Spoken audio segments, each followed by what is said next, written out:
Salut les amis, j'espère que vous allez bien. Alors on est parti pour la deuxième vidéo de notre chaîne avec la présentation de nos voitures comme promis. Alors je suis pas seul, je suis aujourd'hui avec Dominique qui est juste là, qui a la 309 GTI 16 qu'on va vous montrer là maintenant. Et là, et oui, la 309 GTI 16 1,9 litre 16 soupapes, 160 chevaux. Enfin 160, pas tout à fait en fait. Parce que je vous avais parlé qu'on allait faire une gestion reprogrammable sur cette voiture. Et bien c'est justement pour ça. En fait, il y a un petit problème sur cette voiture, c'est que elle a pas mal de défauts, et non seulement elle sort pas toute sa puissance, il lui manque une 10 ou une quinzaine de chevaux pour arriver justement à sa puissance initiale. Mais en fait, on n'a pas envie de rester là, Dominique il n'a pas envie de rester là. Mais voilà, la voiture elle est là, elle est magnifique. C'est une restauration complète, bleu Miami, comme vous le connaissez, comme vous adorez sans doute, avec des anti-brouillards jaunes. Et elle est vraiment dans son jus, en bon état. Les petites jantes Pidane qui vont bien. Et un intérieur d'origine. Un peu sale. Et oui, il est là, le mythique, le 1,9 litre 16 soupapes. Alors, tous les possesseurs de 16 soupapes, ils savent très bien que les moteurs là, eh ben, ils ont certains problèmes. Et c'est notamment pour ça qu'on va faire une gestion reprogrammable sur celle-ci. Dominique, en tout cas, va faire la gestion reprogrammable sur cette voiture. Parce qu'elle ne sort pas tous ses chevaux. Et ils ont notamment des problèmes comme le débitmètre et la tête de Delco qui déconne. Et Dominique va nous en parler un petit peu plus. Oui, bon bah il y a en plus toutes les durites qui craquent, le bocal d'eau, de flotte qui pisse, qui fissure de temps en temps, le module d'allumage aussi qui crame, donc bah c'est mort. Bref, le faisceau électrique en lui-même, tous les fils ils sont secs au bout de 30 ans, il y a tout qui casse, il y a tout qui prend l'eau et tout, puis franchement bah, l'électronique et l'eau, ça fait pas bon ménage. Du coup, qu'est-ce que tu as fait sur le moteur en fait là? Parce que c'est la moteur, il a subi une réflexion complète en fait, c'est ça? Alors il a subi une réflexion complète, métrologie complète pour garder forcément les bonnes pièces parce qu'il y a 5 ans on ne trouvait pas autant qu'aujourd'hui. Donc métrologie, donc c'est toutes les cotes en fait du moteur, c'est Voilà, ça? trouver toutes les cotes, voir si elles sont dans les fourchettes on va dire. Dans les normes, ok. Voilà. Et donc le vilebrequin que j'ai eu il était mort. À l'intérieur j'en trouvais pas donc j'ai pris un vilebrequin de 8 soupapes qui était en cote très proche de l'origine, quasiment neuf. Donc on s'est dit pourquoi pas, on va le claquer dedans et tout ça. Bon, il y en a qui vont dire c'est dangereux et tout ça, ça prend des tours, ça peut péter et tout ça. Je fais on s'en fout, ça pète, on recommence. C'est fait pour. Et du coup, tu as fait combien de kilomètres maintenant avec le moteur tel qu'il est là? Donc au niveau kilométrage, je suis un peu entre ouais, 17 000, à peu près 17 17 000. 000 km avec le vilebrequin donc de 8 soupapes. De 8 soupapes et puis bah, on roule comme c'est une 16, hein, donc on roule comme Dans tu les peux tours. voir, dans les Tout dans les tours. tours. Tout dans Ok. les tours et jusqu'à maintenant, zéro problème. Donc on va laisser ça comme ça. Réflexion au moteur, bon, il y a eu les chemises de soupape.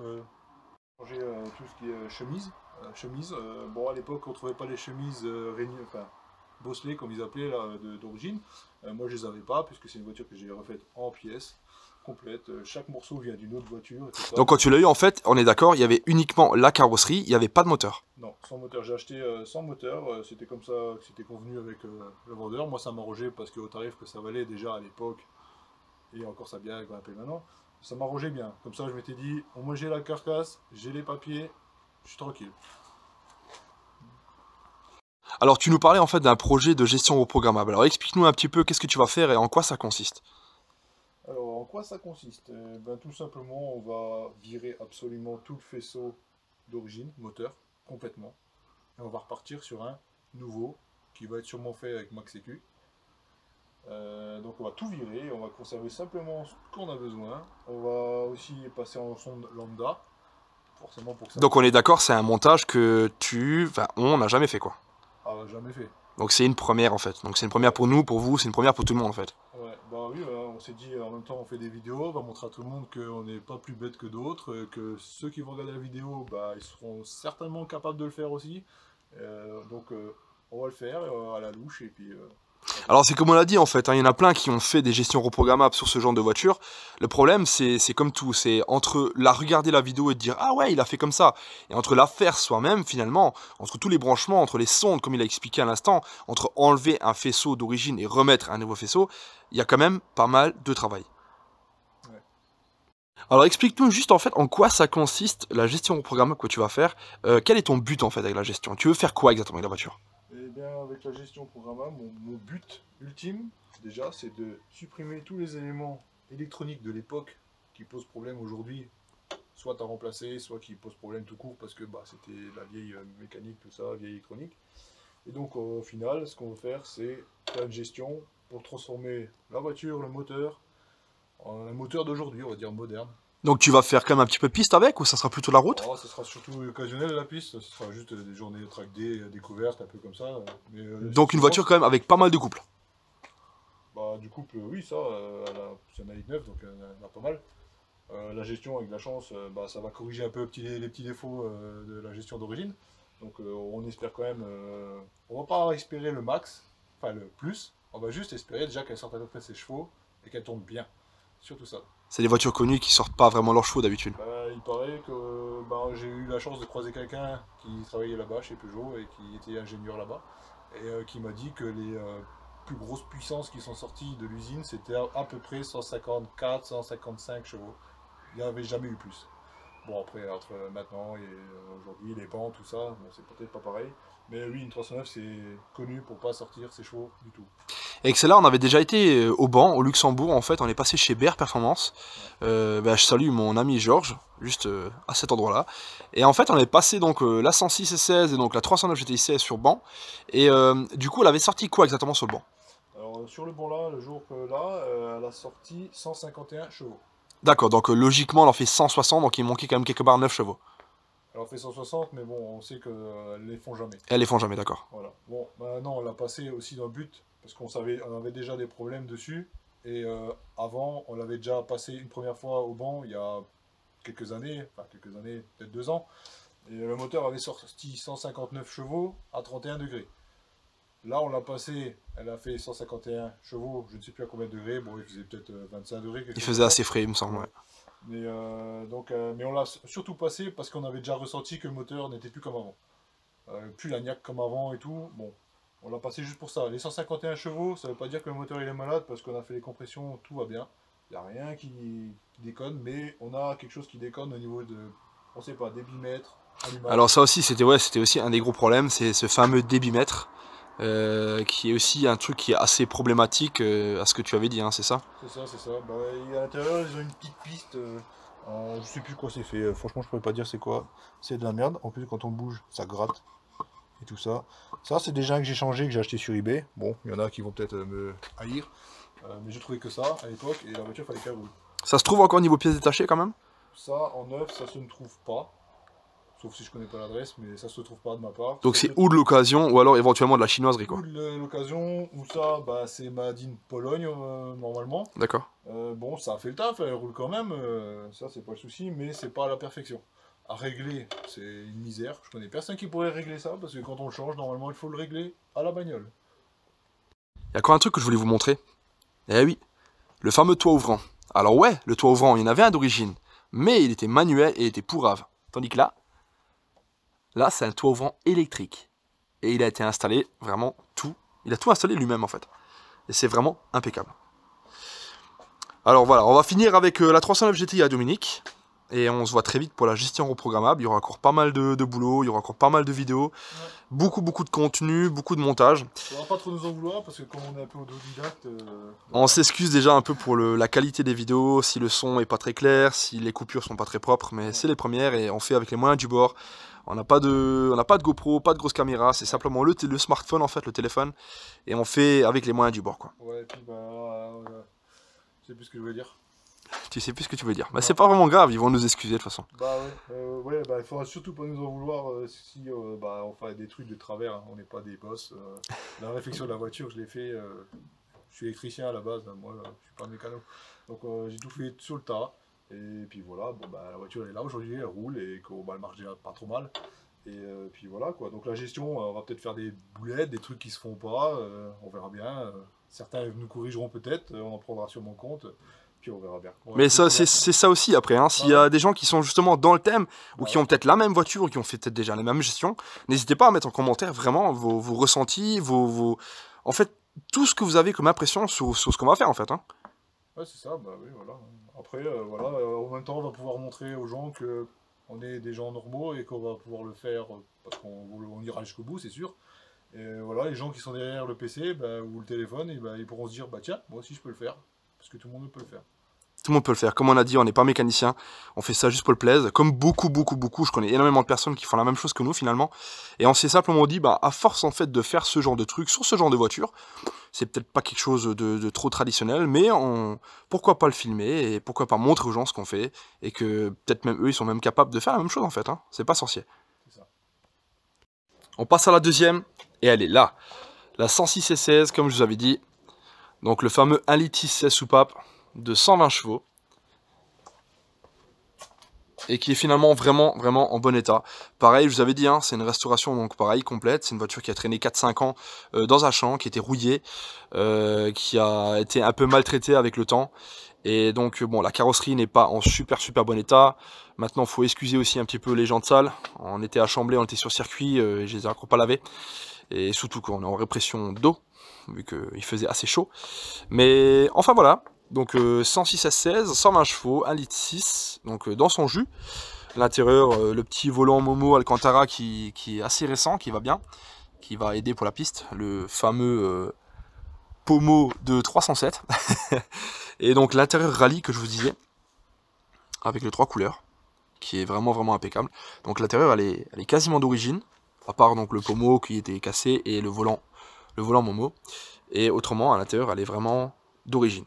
À l'extérieur, en fait, juste une paire de jantes. Donc, c'est des jantes Evo Corse, des jantes de rallye, en 16 pouces. Alors, je sais, la plupart, ils vont dire, ouais, 16 pouces, c'est beaucoup trop gros. Oui, c'est vrai. Alors, en fait, j'ai pas mis du 16 pouces pour optimiser la puissance, mais simplement parce qu'elles étaient super belles et parce qu'elle n'est pas rabaissée, elle est complètement d'origine.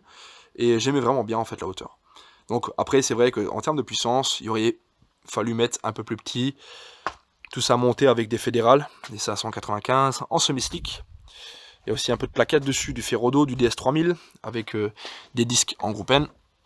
Voilà le moteur de cette fameuse 106 S16. Donc le 1,6 litre 16 soupape qui développe 120 chevaux. Et voilà, qu'est-ce qu'il y a à dire sur ce moteur? En fait, il n'y a pas grand chose à dire. On a rajouté une admission. Donc c'est une simple admission achetée sur internet, hein, à une centaine d'euros, qui passait pas vraiment bien. Donc ça a vraiment été découpé un petit peu en mode... ouais. Vous savez très bien ce que je veux dire. La barre anti-rapprochement qui a été commandée, donc là c'était en hiver dernier. Et voilà, à part ça, le moteur est d'origine, il n'y a pas de gestion, elle est full origine, il y a une ligne inox groupe N dessus. Et autrement, il n'y a rien d'autre. Alors comme je vous l'avais dit, les 2 caisses sont passées au banc chez BR Performance, chez notre ami Georges. Et donc la 309 GTI 16, qui est un petit peu problématique, qui pose quelques soucis au niveau électronique et tout ça, a donc pas sorti ses chevaux comme elle devrait. Donc au lieu de 160, elle en doit sortir seulement 151. Mais ça, on va corriger très rapidement, avec la gestion reprogrammable. Pour la 106, ben, c'était assez étonnant. Pareil, les moteurs atmosphériques n'aiment pas trop sortir leurs chevaux, mais celle-ci, elle était assez correcte, donc ça fait 120 chevaux d'origine. Et à mon avis, l'admission et le groupe N a contribué à sortir un petit peu plus, donc elle a sorti 128 sur le banc. J'ai pas le couple en tête, mais en tout cas, ça marche pas trop mal. En termes de poids-puissance, en fait, c'est des voitures incroyables, parce que finalement, ça fait plus de 150 chevaux, donc normalement 160 chevaux avec 950 kg. Et niveau terme de poids, ça fait pareil, à peu près 950 kg avec presque 130 chevaux. Donc en termes de rapport poids-puissance, c'est vraiment des voitures qui marchent très fort. Et pas seulement à l'époque, même encore maintenant, il y a des voitures qui font beaucoup plus de poids pour finalement les mêmes chevaux, ou des voitures qui font beaucoup plus de chevaux, mais qui font aussi beaucoup plus de poids, avec des 4 motrices, des boîtes automatiques, etc., qui sont quand même très lourds. Et finalement, c'est quand même 2 bonnes, très bonnes bombinettes, non seulement pour du daily, hein, pour tous les jours, mais aussi pour rouler sur circuit, et notamment Chamblay, chez nous en Moselle. Eh, téléphone c'est comme ça. Hein, les mecs ils vont pas tourner la télé, hein. Trop de balles. On a encore quelques projets qui vont suivre justement, alors je vous en raconte pas trop, on va directement passer à la suite, et la suite elle se retrouve là, la 309 GT. Donc c'est pas une GTI, les bases moteurs en fait sont les mêmes qu'une GTI, sauf que c'est un carbu double corps, et qui développe 105 chevaux sur papier. Donc avec des petites jantes de 205 GTI 1,6 litre, et qui à part ça, dans son jus, pour l'année, c'est une de 1987. Donc la peinture, je l'ai refaite cet été. C'est un RAL 7021 qui est structuré mat, donc on peut le voir hein, de près, c'est un peu C'est légèrement granuleux un petit peu, c'est pas tout à fait lisse. En fait, je voulais l'aspect là. Après, je suis pas carrossier, donc je voulais éviter les imperfections. Donc c'est aussi pour ça que je voulais un petit peu de relief. Mais j'aimais aussi bien cette couleur là, en fait, ça lui va bien, je trouve. Et elle est à part ça en très bon état, elle est dans son jus. Et d'ailleurs, elle appartenait avant à Dominique. Et ouais, c'est les lèvres vitres électriques. Et puis elle a quoi aussi? Elle a la clim, la centralisation, la direction assistée. Eh oui, elle a beaucoup d'options là, GT. Eh oui, tu l'as vu, il est pas d'origine. Bah ouais, je sais. Mais franchement, j'aimais bien ce logo là et je l'ai commandé sur eBay, c'est un vrai. Et franchement, ça me plaît bien. À part ça, à l'intérieur, il est impeccable, il est dans son jus. Vraiment en bon état, les sièges qui sont absolument confortables, c'est incroyable. Et puis bon, ce qu'il faut jamais oublier. Et puis il y a aussi lui. Et il y a aussi lui. Enfin voilà les amis, on arrive à la fin de notre deuxième vidéo.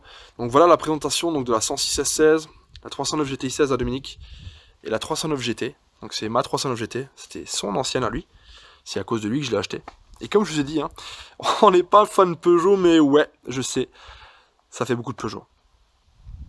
Voilà les amis, malheureusement c'est la fin de notre deuxième vidéo déjà. Et c'était une présentation assez brève de nos voitures en fait. Donc la 106 S16, la 309 GTI à Dominique et ma 309 GT, l'ancienne à Dominique. Et on va bientôt passer par la présentation de la 205 à Johan, qui est encore vraiment en cours de réflexion. On ne sait pas vraiment quoi mettre encore comme moteur, on n'a pas encore trop d'idées. Il y a encore pas mal de travail à faire dessus, travail de carrosserie, travail de freinage, de tout en fait. Il y a des trous de rouille dessus qu'il faudra ressouder, qu'il faudra mastiquer. Il y a énormément de boulot. Et on voulait vous remercier déjà de regarder nos vidéos. On s'excuse déjà pour les montages qui vont peut-être pas être dignes d'un professionnel. Mais on fait notre must, on essaie de faire ce qu'on peut. Et surtout on essaie de vous fournir des vidéos qui sont intéressantes. Et là en fait vraiment... c'est le début, mais attendez de passer une soirée avec nous. Ciao. En fait, on peut pas finir la vidéo comme ça, c'est pas possible. Parce que là, on est vraiment trop sérieux là. Je trouve pas qu'on est trop sérieux là. D'habitude, on n'est pas comme ça. D'habitude, on rigole beaucoup plus. Et d'habitude, on fait beaucoup plus le bordel. Et d'habitude, il y a des mots, il y a des phrases, il y a des bruits qui circulent un peu à droite, à gauche. Et c'est pas nous. Mais bientôt, ça sera nous. Peut-être. Oui. Bientôt, ça sera nous. Putain, c'est de la merde. Vas-y là, putain. Tu filmes là? Eh bah oui. Sérieux gros? Il faut bien que les gens ils voient que c'est pas toujours tout rose hein. De la merde. Eh gros, j'aurais pu laver les jambes quand même, on va pas faire une vidéo comme ça. Bah écoute, tu fais comme d'hab quoi. Eh, je comprends pas hein. Y'a un problème là, non? Oh merde. Ah. Qu'est-ce que tu fais, Mich? Eh, tu sais qu'on leur a même pas montré le moteur de la GT. Ah, c'est merde. dommage, hein, parce que pourtant il est beau. Ah, beau. Tout est relatif, quoi. Ouais, c'est vrai. Ouais, c'est un peu mieux. Bah, les couilles.